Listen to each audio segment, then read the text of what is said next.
everybody, we're back with a brand new and first Cabral HouseCall of this weekend, answering our global health community's questions, all things health, wellness, anti-aging, high performance health, you name it, you write it in, we're going to answer it on the show. If you want to have your question answered, feel free to write in at stephencabral.com/askcabral. All right, let's dive right in. Mohammed is up first. Mohammed says, good day, Dr. Cabral. Thanks for all your amazing work, and shout out to the amazing staff at Equalife and IHP.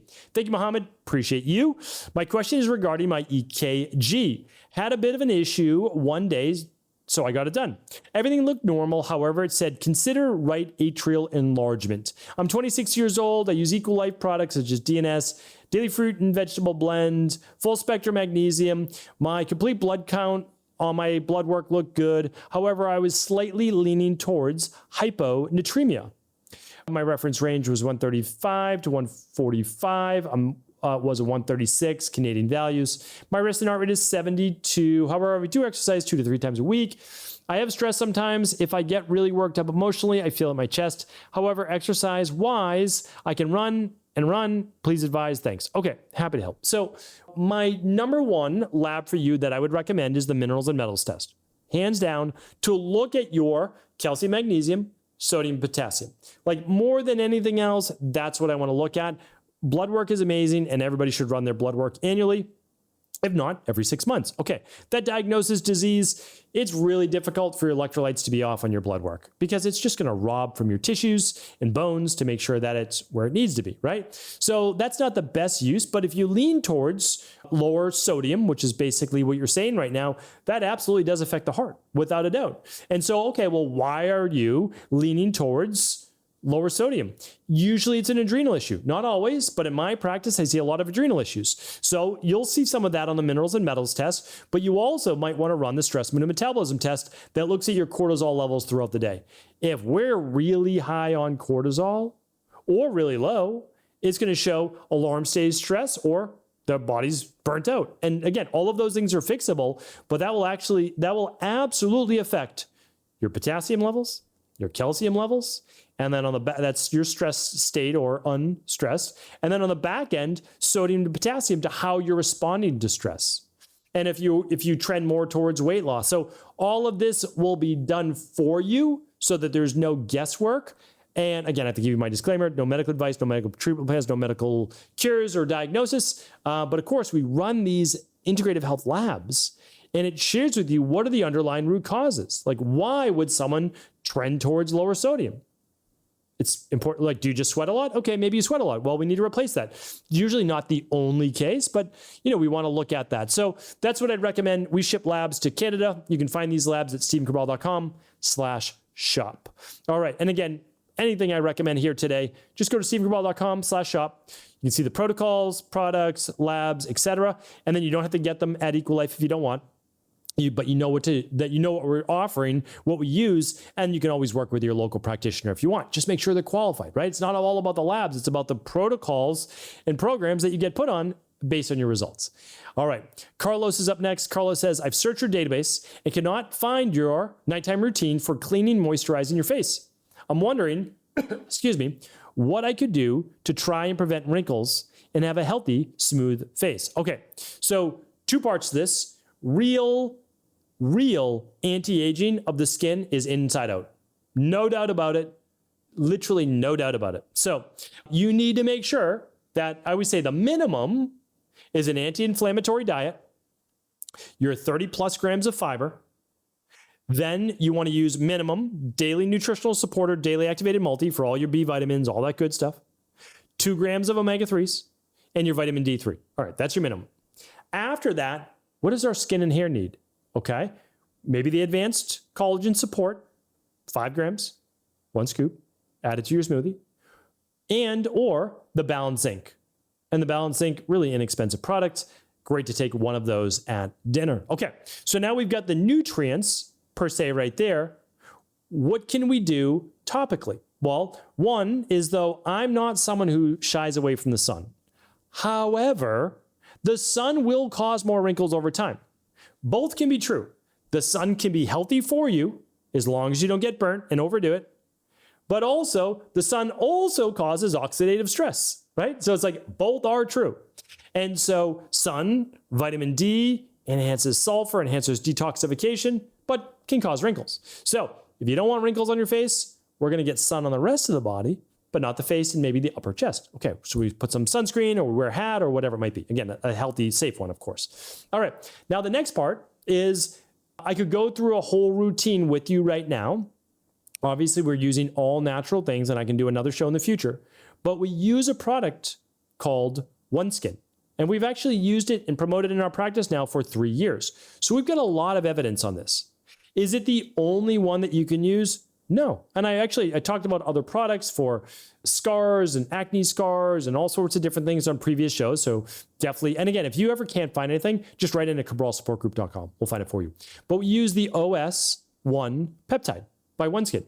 And you can just go to OneSkin. You can use our link. You can go to stephencabral.com/podcasts. You can just press Command F if you're on a Mac, type in OneSkin, or you'll be able to find it. Just use the code Cabral15. You save 15%. But again, like totally up to you. You don't have to do that. It's what I use. My wife uses it as part of her routine, and it actually helps, clinically proven, to reduce fine line and wrinkles. All right, so it's at least a good starting place. Anonymous is up next. Can you explain a little on under eye bags, and puffiness? I love listening to your podcast. I tell my friends and family, thanks for all you do. All right, I need to do a whole show on this if I haven't already, because honestly, my family genetics, I'll just take up my blue blockers right now. I am the king. Like we are the kings and queens of Mediterranean under eye bags. Now, some of it, I can go all into all the different things. Some of it could be allergies. That's going to be one reason. Some of it could be not enough oxygenation in the body. Some of it can be poor sleep. Some of it could be parasites. There can be a lot of different reasons, inflammation-based, poor oxygenation, etc. But some of it is like, again, if you look at my face, I have no cheeks, right? So it's like some people also have there's like bone resorption from someone like me with a deviated septum and never as a child, we didn't know this, didn't get like lip ties, tongue ties and all that fixed. But the truth is that their under eyes, the puffiness that a lot of people might get, it protrudes over their cheeks because they have no real cheeks, right? If you're more of that Vata-based body type. So combine that with a long history. That's one of the reasons I have it is like, again, no parasites, everything checks out well. Still have some circles. What makes it worse? When I do get a cold, do get inflamed. Obviously, that's going to be part of it. So there's a lot of different reasons. There's not one reason. People will say, oh, it points to a kidney issue. Okay, well, what do they really mean by that as kidney issue in traditional Chinese medicine? Here's what they meant. Low qi, low energy, adrenal-based exhaustion. Okay, yeah, that's one reason. So I would love to give you one reason, but as always, it's more nuanced. So you run your Big 5 labs, you run your annual blood work, you work on those things. And then what I've done and what's been helpful actually, man, I'm going on and on today. I used, and actually this is good for you, Carlos, I use a derma roller and I've worked up from a quarter inch, put 0.25, is it millimeters? No, I think it's actually a quarter inch. And then you know what? Let me get you that on the derma rollers. And I've been derma rolling to help try to build more collagen without going too deep and actually puncturing some of the adipocytes, the fat, because you don't want to lose the fat in your. And again, as you get older, the fat you start to lose some of that fat under the eyes as well, which can make it more pronounced, right? Because everything starts to sag a little bit. And so you keep pushing that back. But another thing that I've done that's been really helpful is more gua sha and just moving that lymphatic system every single morning. Because again, I had my adenoids removed. I had my tonsils removed. They cauterized it. So I don't have good lymphatic flow. It's another reason. And so what I do is every morning now, it improved at 50%. I do a hot washcloth. I actually do it after. I do the hot washcloth and I do my upper eyelids, then I do my lower, and then I just use my hands and I move that lymph. So I move it down my neck first and I move that lymph just with a little bit of oil. And I typically just use an argan oil or like a vitamin C based oil. And I just help to move that. It helps tremendously. It really does. So, okay, on and on and on. I'll definitely do more on this as well. Because again, like someone who's dealt with this my whole life for sure. And I'm going to keep it there, but there's a big genetic component as well.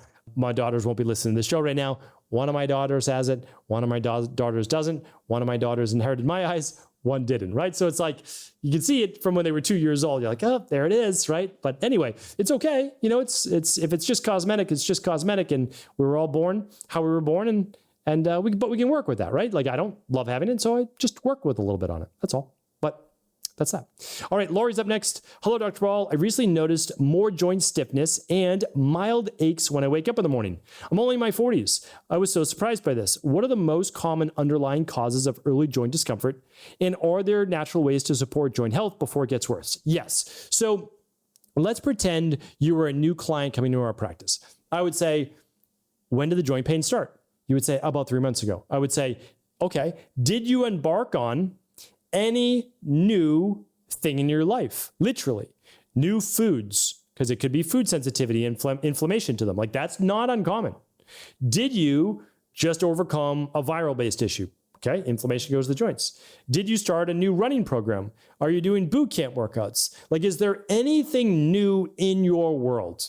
If so, we're going to remove that for 3 weeks. I know it seems like, I don't want to remove it. Remove it for 3 weeks. Oh, joint pain went away. Okay, it's that thing. So now we know that thing is inflammatory. Now, maybe we want to do workouts. We just might have to gradually work up to that a little bit easier rather than diving in, because this just could be systemic-based inflammation. So the best thing to do is you run the Big 5 labs whenever there's a mystery. That looks at your omega-3s. It looks at food sensitivities, gut health. What else does it look at? Vitamin levels, mineral levels, inflammation, heavy metals. So, I mean, the Big 5 is phenomenal. That's at stephencabral.com/big and the number 5. Or you could just run the minerals and metals test and the kidney to metabolic and vitamins test. That's called the Vitamin Tox test. That's our starter kit. That's at stephencabral.com/starter-kit. That looks at gut health, vitamin levels, mineral levels, and heavy metals. So it's a little less, but it's still great. So that's that. We look at diet, other higher levels of omega-6s. If it's all joints, it's a totally different issue. If it's one joint, we're going to look at a biomechanical issue, and that could happen from exercise, or you played soccer for 8 years competitively. Is that what's going on? So hard to know, but if you run the labs, you get a consult and you get a plan that goes with it, and I definitely recommend that. All right. So yeah, that's, again, joint pain, especially if it's more moving joints or it's multiple, there is an inflammatory issue going on in the body. Of course, we're going to recommend a 21-day functional medicine detox, but first we run the labs. What's it coming from, right? And I talk about that in my book, The Rain Barrel Effect, if you haven't checked that out yet. All right, Rocco is going to be our last question of the day. Hi, Stephen. Love your work, and you're the main person I trust for my health. Thanks, Rocco. Appreciate you and appreciate your trust. 2 quick questions. In my morning smoothie, which contains avocados, blueberries, bananas, psyllium, and kale, I open 4 capsules of your daily activated multi. I blend it up and then drink it over 30 minutes. Is that okay? That I can open up the capsules and empty them into a smoothie pre-blending, or should I be swallowing them in capsule form? Finally, is it best to take all vitamins with food or just follow the instructions? I usually take 2 to 3 CalMag capsules right before bed, as the instructions do not say I need to have it with a meal. What do some vitamins need to be taken with food and not others? Thanks. Okay, I did a whole podcast on what vitamins to take when. Michelle will know. Please ask this question at cabralsupportgroup.com. She'll find you that podcast. But now let me answer some of these for you. So your multivitamin, especially with B vitamins and all that, and especially fat soluble, your A, D, E, and K, those should be taken with a meal, with food. So yes. So next one, is it okay to take your multivitamin in capsules or dump it out? You can definitely dump it out. They're just bitter, and so if you put it in a smoothie, that masks it. So that's totally fine. That's like our daily nutritional support. My question is, why not use the daily nutritional support, which gives you 15 grams of a hypoallergenic protein, plant-based protein? So, but you might have your reasons, and I totally respect that. So yes, you can swallow the 4 capsules, kind of like mid-smoothie, or blend them up. Totally up to you. Totally fine to do. CalMag, yes. Electrolytes, calcium, magnesium, sodium, potassium, those can all be taken away from food or with food, your choice. CalMag is a great one to take before bed, or at least a couple hours before if you want, because it helps to calm the nervous system. So great questions, Rocco. Keep on keeping on. Thank you, everybody. I appreciate you. I thank you. I'll be back tomorrow answering more of our community's questions. Thanks so much for tuning into today's show. Before you go, don't forget to hit that subscribe button. I want to make sure that you're getting our daily content, not missing out on anything functional medicine, wellness, weight gain, weight loss, anti-aging, living longer, stronger, and all of the most cutting-edge research. And if there's any topics you want to hear, feel free to leave them in the comments below. Take care.